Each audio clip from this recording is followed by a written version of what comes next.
The family of a former resident of Brighton Gardens filed a lawsuit today claiming the long-term care facility was slow to respond to this outbreak. As the I-Team's Andy Alcock reports, the Prairie Village facility now has 76 COVID-19 cases and 14 deaths.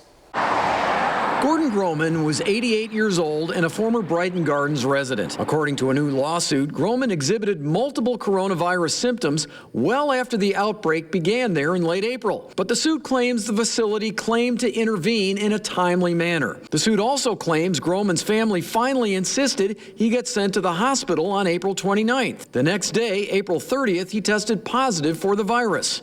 The following day, he died. What we are looking at more is the failure to use the PPE that was available to them. So they didn't do that? Correct. A similar claim was made by a former employee who recently spoke to us and who didn't wish to be identified due to future employment fears. That worker claims to have started wearing a mask in mid-March, but the worker also claims to have been told by management at that time not to wear a mask in the hallways or passing out medication.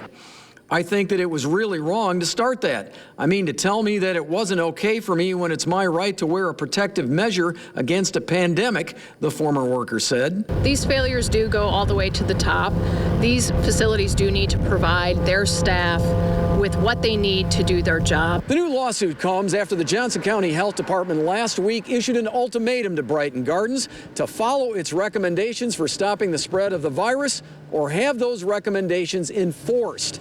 Also last week, Brighton Gardens corporate owner sent an email to family members of residents here stating current executive director Lisa Barnes was being replaced in that role by the current nursing director on an interim basis at the end of the month. The specific facts leading up to that will be at issue in the case. In an email last week, an executive for Sunrise Senior Living, Brighton Gardens owner, said the facility is working with the Johnson County Health Department to stop further virus spread. That statement also said Brighton Gardens has adequate PPE to protect both residents and staff. A representative says the company does not comment on legal matters. I'm investigator Andy Alcock, 41 Action News.